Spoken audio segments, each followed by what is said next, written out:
Now again, talking about original sin, let's wander over to what the Holy Father has to say regarding Christian education of youth. Later on in the same book, the Pope talks about two of the most pernicious evils. This is found in the encyclical letter on Christian education of youth. He names them as being sex education and co-education. Now, in the encyclical letter, obviously, it talks about the purpose of Catholic schools, the reason why Catholic children should go to Catholic schools. And I know today, again, there are circumstances which make it for some impossible, but I'm trying to get across a point. You know, in most of the so-called Catholic schools today, the Vatican II school, they have sex education. This is condemned in the encyclical letter. The way that sex education used to be handled in school was through teaching about purity. And it is true that when someone gets into their teen years, the boys could be given talks by the priests, or the girls would be given talks by the nuns, to some degree. But again, indiscriminate sex education, boys and girls together, that's been condemned by the church. I remember when we lived in Coeur d'Alene, the very first school to introduce sex education was the local Catholic school. And it's been condemned. How can they justify that? The thing with co-education. We have, as we mentioned earlier, and you're all aware of, schools, one school for the boys and one school for the girls. And then again, in the minds of some people, when you meet some and talk about it, say, gee, you get two schools, why don't you put them together? It's condemned right here in the encyclical letter, written by the Holy Father. Why is that? You know how some people portray the Catholic Church? I remember when we were giving marriage instructions, in the book we were using for reference, Plain Talks on Marriage, right at the beginning of the book, the question is asked, how is it possible for priests who aren't married to give marriage instructions? And it goes on to, the author of this book is a little facetious, and he imagines people wondering how these 85-year-old cardinals or bishops, who most certainly must hate women for the marriage vocation, will give marriage instructions. Again, how in the minds of people they can get things so twisted. First of all, we know that our divine Lord gave to the apostles the authority to go forth and to teach. One of the best ways to find out about marriage on the part of a priest is talk to married people. And I think a priest, when he's been counseling for some time, knows more about the problems of marriage than even those that are married, because he hears about everyone's problems.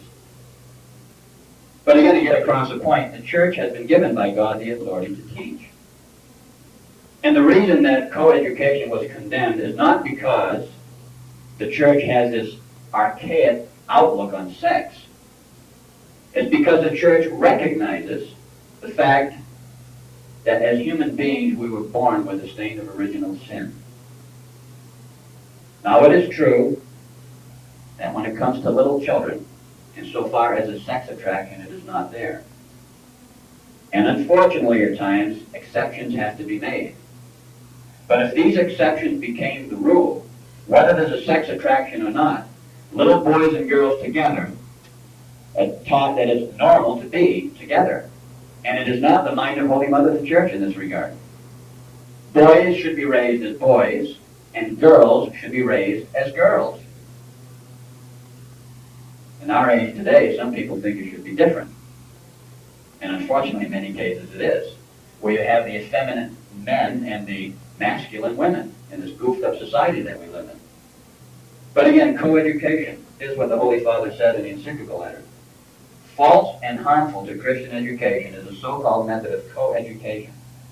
This too, by many of its supporters, is founded upon naturalism and the denial of original sin for those who promote co-education, but by all upon a deplorable confusion of ideas that mistakes a leveling promiscuity and equality for the legitimate association of the sexes. The Creator has ordained and disposed perfect union of the sexes only in matrimony, and with varying degrees of contract, and in family and in society. Besides, there is not in nature itself, which fashions the two quite different in organism, in temperament and abilities, anything to suggest that there can be or ought to be promiscuity and much less equality in the training of the two sexes. So again, when the brothers, or in some cases when the sisters work with boys, there's a difference in working with boys. We had to, out of necessity this year, have some of the sisters, because we don't have enough brothers to do it. We had some of the sisters teach some of the younger boys. And after one day in working with boys, they're used to working with girls, they said, I can't believe it. There is absolutely no difference. There's nothing alike between the boys and girls. They're totally different. And the sisters, some of them were confused because they weren't used to the boys acting like they were. They were used to the reaction of girls. And they had to get a little tougher with the boys to keep them in line. Whereas if they did the same thing with the girls, they'd start crying. So again, there's a total difference. And Holy Mother of the Church, recognizing this in her wisdom, condemned coeducation. So again, that's just the coeducation part in the encyclical letter. The Holy Father goes on talking about original sin. Original sin, though it was canceled in your soul by that purifying and sanctifying grace, which has thereby reconciled you to God and made you adopted sons and heirs to heaven. Original sin has left in you the sad inheritance of Adam. This is an interior derangement that conflict within ourselves, which St. Paul has so well described. This great apostle thought, even while in the depths of his heart there was delight in the law of God, that there was another law existing in his members, a law of sin, a law of passions and disordered inclinations, never fully subdued, but going hand in hand with the flesh and the world. With such things as these, Satan strives to put souls on trial. This is the war between the spirit and the flesh. And again, this is something that is basic. So again, wouldn't it be unfair we talk about coeducation? I've heard people say, oh, but the brothers would be there, the sisters would be there. You know, what would be wrong with that? Yeah, the brothers and sisters would be there, that's right. But what's going on in their heads when they're placed in an occasion of sin? Do not let yourselves be deceived into thinking that your souls are indifferent to temptation and invincible amid decoys and dangers. It is true that habit often succeeds in making the spirit less subject to such impressions. But to imagine that all souls can be made insensible to incitements would be to argue in favor of the belief that these wicked impulses will come to an end or will lessen their evil complicity with our disordered and decadent nature. Even the saints, I say especially the saints, were aware of the weakness of fallen human nature, especially the saints. And even when they had grown in virtue to such a degree that they seemed to be without fault, they did not presume to put themselves in an occasion of sin and think that they were invincible. They knew enough to realize that if they placed themselves in an occasion of sin without any good reason, they also could fall. And when someone has reached heights in the spiritual life and falls, they usually fall harder than someone who's not striving for virtue. The Holy Father goes on and again making reference to the age in which he lived, and again it's worse now, but I like to quote what he said regarding a materialistic age and the age of sin. Avoiding any unreasonable pessimism, we nevertheless cannot fail to point to the rising tide of both public and private wrongdoing that threatens to engulf souls in its muddy waters and to flood the whole order of common welfare. Just as every period of history puts some characteristic imprint as a seal on its actions, so our own age is displaying its defects in such symbols as past centuries have not seen, except perhaps in association with the same meanings. With the eye and with the mind's eye, measure the sins of the world, their great number, seriousness, and frequency. Some sins are so unheard of and so uncommon that they need new words to designate them. This is in the time of Pope Pius XII. Again, can you imagine people listening to these words and not doing anything about it? Again, you could see the handwriting on the wall. Here was a Holy Father just crying out, saying in effect to the people, wake up, can't you see what's going on? He realized what would happen beyond his day if his words were not listened to. Always louder and more piercing, declares the Pope, are the cries for help resounding from far and near, for help in the wretched conditions of family life and of the younger generation.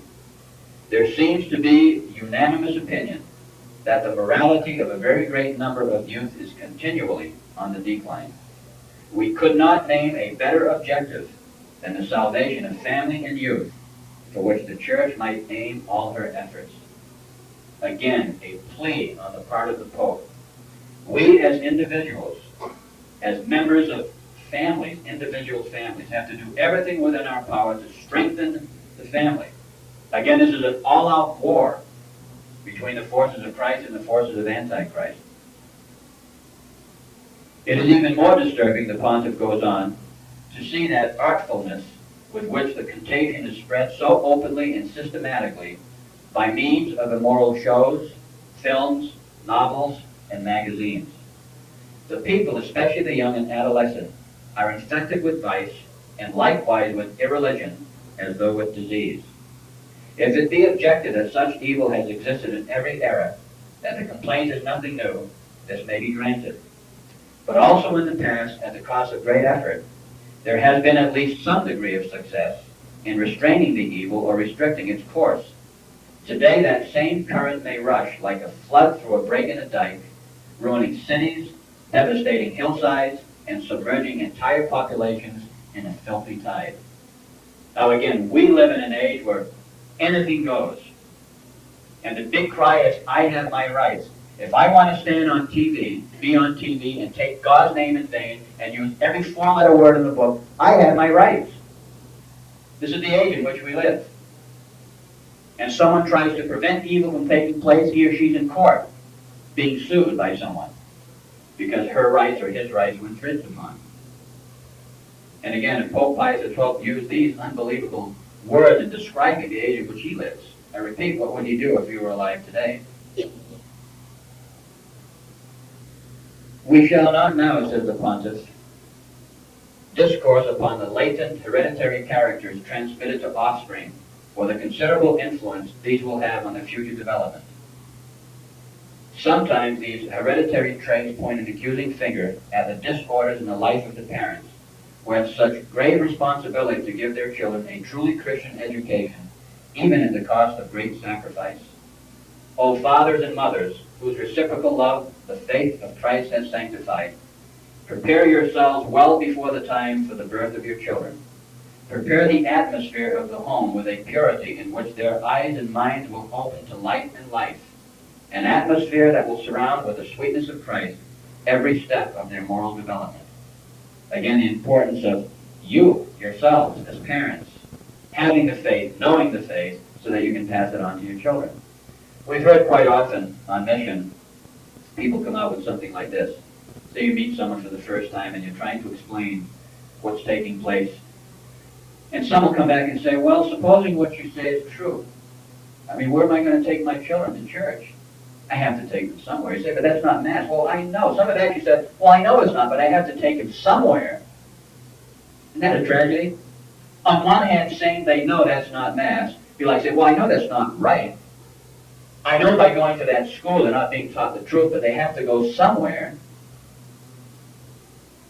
Again, that's not even logical. Be just as logical as saying, well, if he doesn't deny Christ, he's going to be put to death. I know he shouldn't deny Christ, but I mean, you expect him to die? Thank God the martyrs or the apostles did not have that attitude. Again, we have to make some very tough decisions today. And in making these tough decisions, at times we would be very unpopular.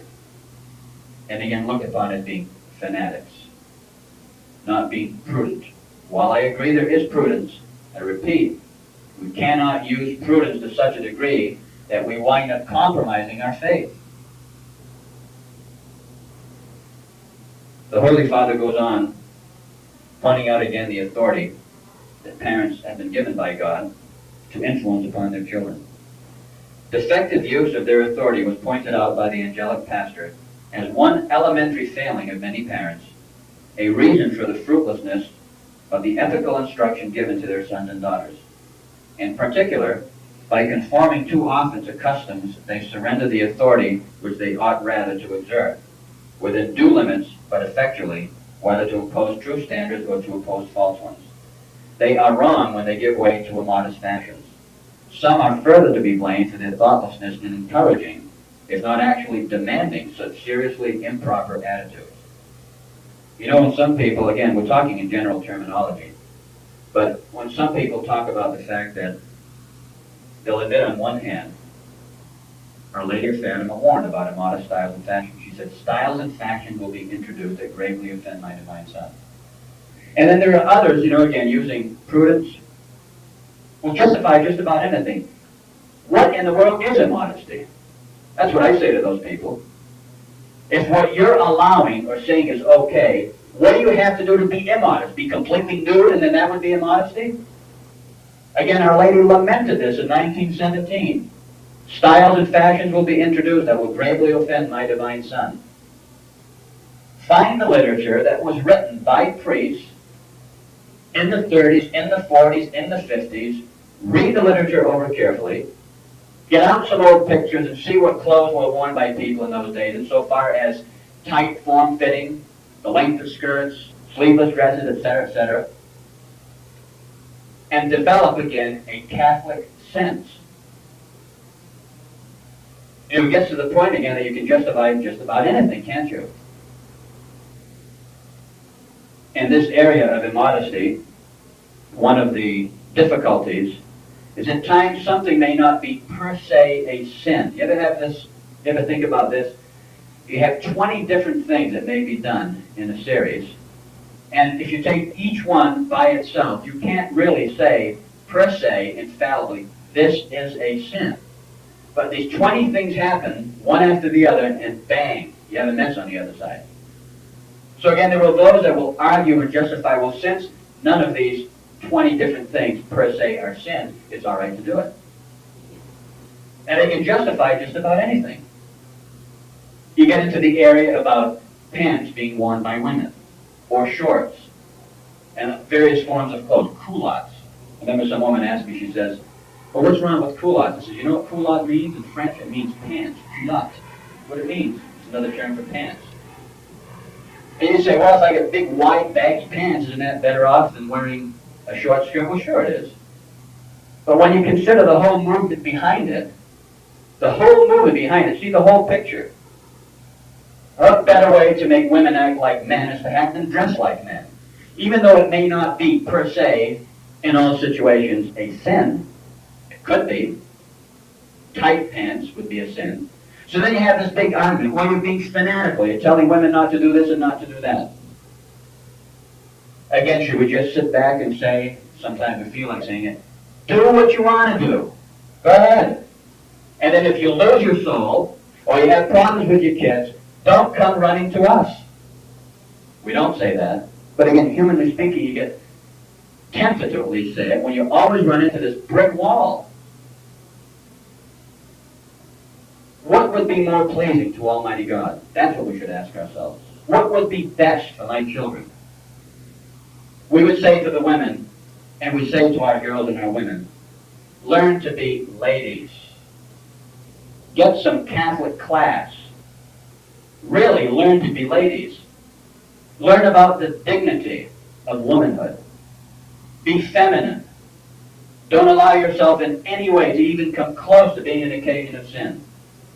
Use your influence for good. And we would say to the men, love your wives, love your daughters and your sons. Teach your wives and your daughters. Encourage them. When they have difficulty in this regard, encourage them. Tell them that you love them just the way they are, as ladies and as women. And treat them accordingly. As you heard read the other day, beautiful reading by Archbishop Goodyear on womanhood.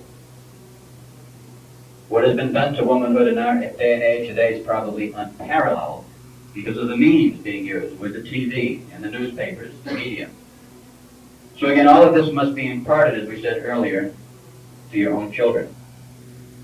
Pope Pius XII goes on, O Christian mothers, If you did but know what a future inner torment you are inviting for your sons and daughters, by your imprudence in rearing them accustomed to go about partially clothed, making them lose the simple sense of modesty, you would blush.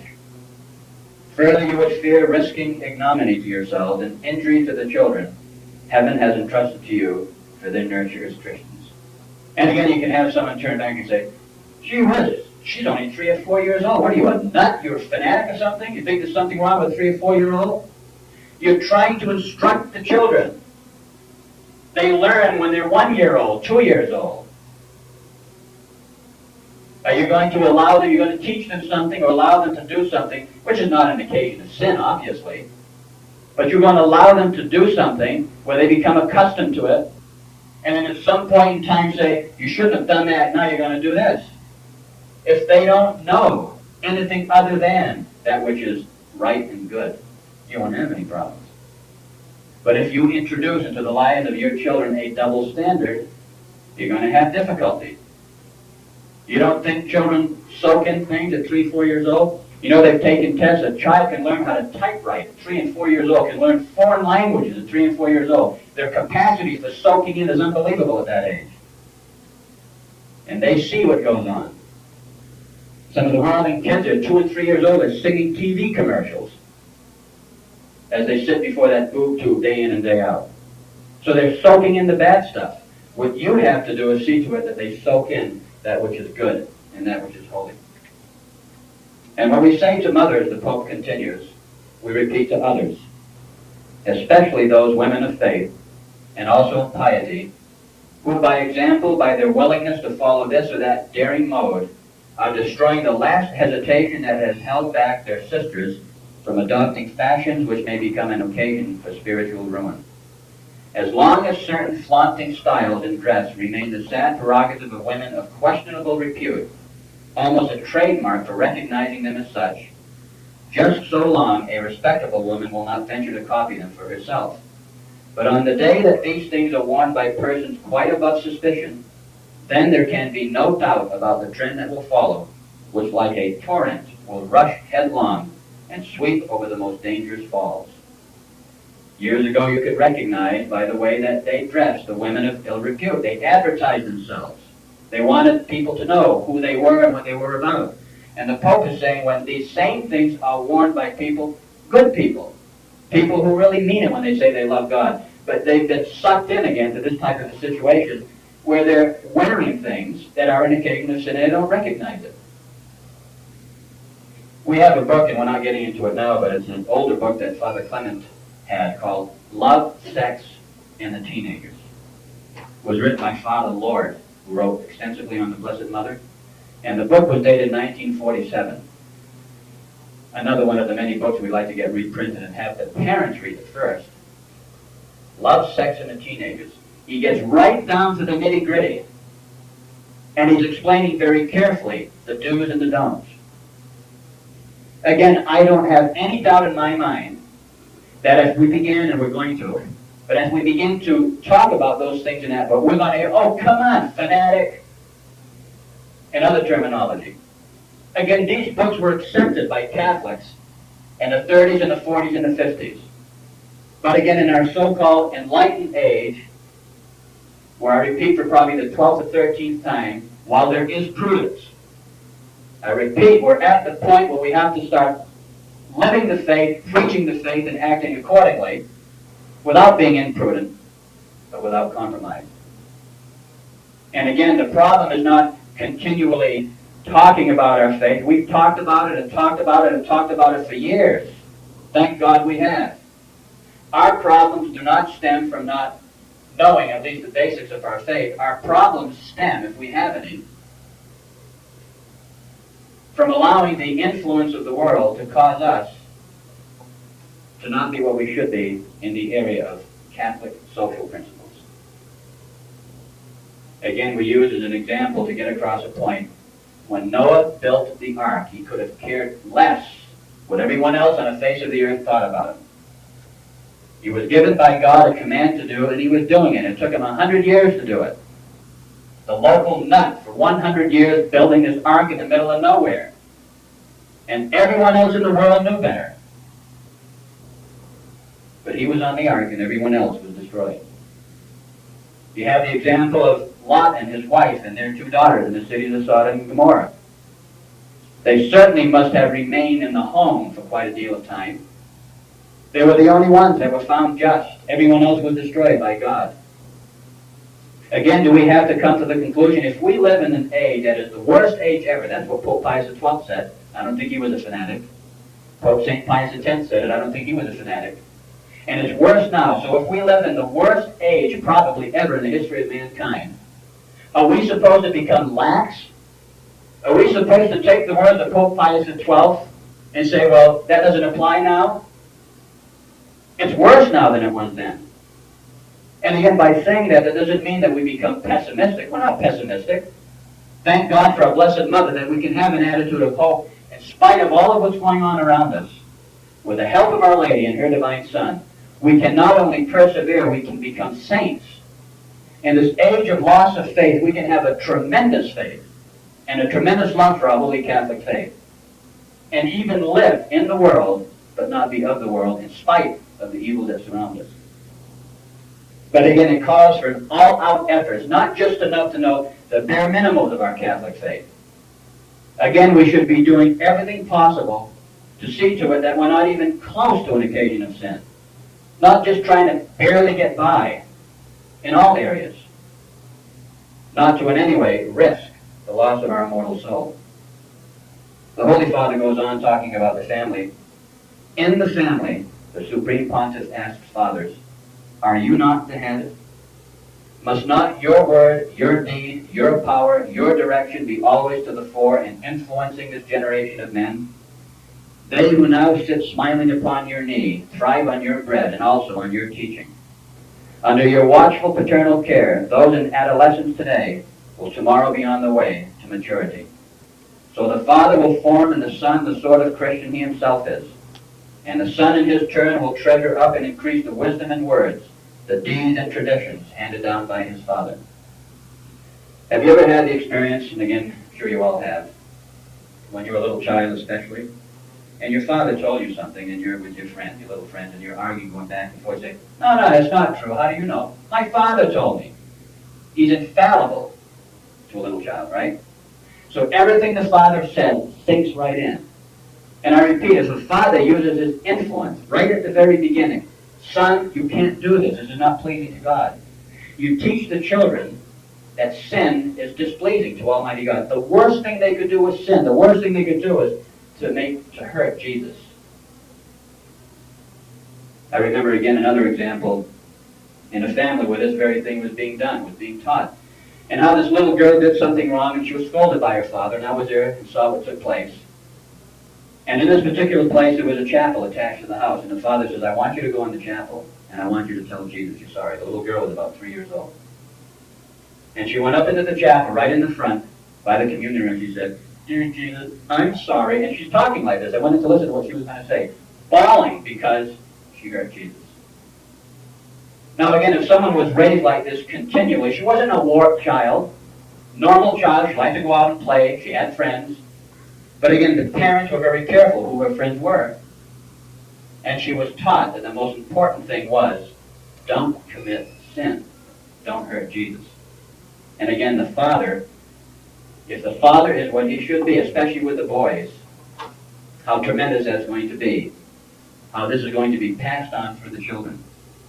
If the mother is the heart of the family, he affirms on another occasion, the father is the head. So primarily on the father's valor, his wide manliness and diligence, there depends the sane and wholesome success of family life. Another quote, perhaps some mother will say, modern children are so hard to control. With this son or a daughter of mine, there's nothing to be done. Nothing is of any use. It is true that at that age, of 12 or 15, many do seem intractable. But why? Because from the time they were 2 or 3 years old, everything has been given or allowed. Everything they had has been handed to them. Give careful attention that as your children grow up, you wield over them an authority that is benevolent and serene, strong and frank, not surrendering to every scene of tears and caprice. From the very dawn of their rational life, Make them trustfully conscious of the touch of hands that delicately caress but still control and guide with untiring prudence. To combine graciousness with authority is to win, to triumph in that contest which becomes your duty as parents. And again, children at a very, very early age, they know exactly how to get what they want. It's like shedding a few tears. As soon as they get what they want, the tears dry up and they're satisfied. And again, that's why the parents have to be in control. They are the ones who were given that authority by God. And Pope Pius XII warns them not to squander that authority. He says one consideration is the strict right to tenure of authority, the right to give orders. Another is that moral preeminence with which effective authority is formed and adorned, made active and efficient, successful both in its influence over others and in obtaining true obedience. The first is the right conferred upon you by God, with the very act that makes you father and mother. The second is a prerogative that may well be acquired and conserved. Always be on your guard against anything that might lessen your authority. Beware of squandering that authority. So again, in our society, unfortunately, the state says, in effect, you don't have the right to teach your children what you want to if it interferes with the mind of the state. And that right, again, is a God-given right. And it's strange, when you think about a communist country, in the communist country, the rights are taken away from the people, right? And they're given to the state. Now, we don't live in a communist country, but we see what's happening. The rights of the parents are being taken away, to some degree, and given to the state. Again, the local social worker is like the local God. I repeat, kids run away, they don't like it, they go to the social worker, and that's it. We had a situation some time ago, 4 or 5 years ago, where a woman in California that we did not know had a problem with 2 of her sons. They were probably 13, 14 years old. They'd been in and out of the reform school, and somehow she met someone that we didn't know, and they asked her to send her kids up to our school. Well, we don't run a reform school there, but anyway, these 2 kids came up there, and they're actually given the choice. They were going to be locked up again in the reform school, and this woman pleaded with the judge, can I at least try this to send them to a boarding school, et cetera, et cetera. They lasted 1 day. They were in school 1 day, and they ran. So we found out they were down at the police station. I went there and I talked to the policeman who was involved in working with young people. And I could see the kids behind the screen. And I said, I'd like to talk to them. He said, they don't want to talk to you. I said, well, can I talk to them? He said, no. I said, well, were the parents notified? And he said, yes, they were. And I said, what's going to happen? He said, they're going to be put in a foster home. I said, you mean the mother wants him in a foster home? He said, no, the mother wants him in school, but they don't want to go. And the mother got all kinds of lip from the one who called her up. She said, I'm the mother. And the guy said, listen, lady, this is what this man told me. He said, listen, lady, watch your language. Be careful. And here's her 2 sons, thousands of miles away from home. She wants them to go to a Catholic school. They don't want to go, and they're put in a foster home. Unbelievable. And really, what can we do about it? All we can do at this point is pray if there's any legislation to change that. We can try to change it. But it seems like it's gone to the point in this regard of no return. All we can do is concentrate on seeing to it that the children are raised up in such a way that they won't do that. That if they're raised up properly, chances are they won't do that. On the other hand, if they're not raised properly, and they find out about it, gee, what an easy way out. Mom and Dad don't want me to do such and such. All I gotta do is go downtown and turn myself in. I can go live with someone who lets me watch TV all the time, lets me do just about anything I want to do. And unfortunately, that's true. Unfortunately.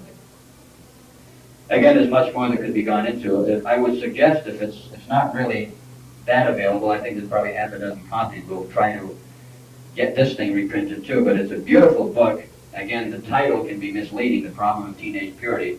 But for the most part, again, as you've heard us read to you, it's exhortations from the Pope. Yes, dealing in areas of purity and morality, but especially talking about the family and the education of youth and what is necessary in order for the church to survive. Again, we know, using general terminology, the church is going to survive. We have Christ's promise.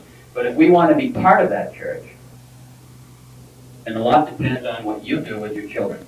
If you raise them properly, teach them well, teach them to put God first, the church will be here and will remain here in your respective areas. On the other hand, if we become lax and refuse to teach them properly, if we're too busy to take the time, then obviously we and they are going to have problems. In the name of the Father, and of the Son, and of the Holy Ghost, amen.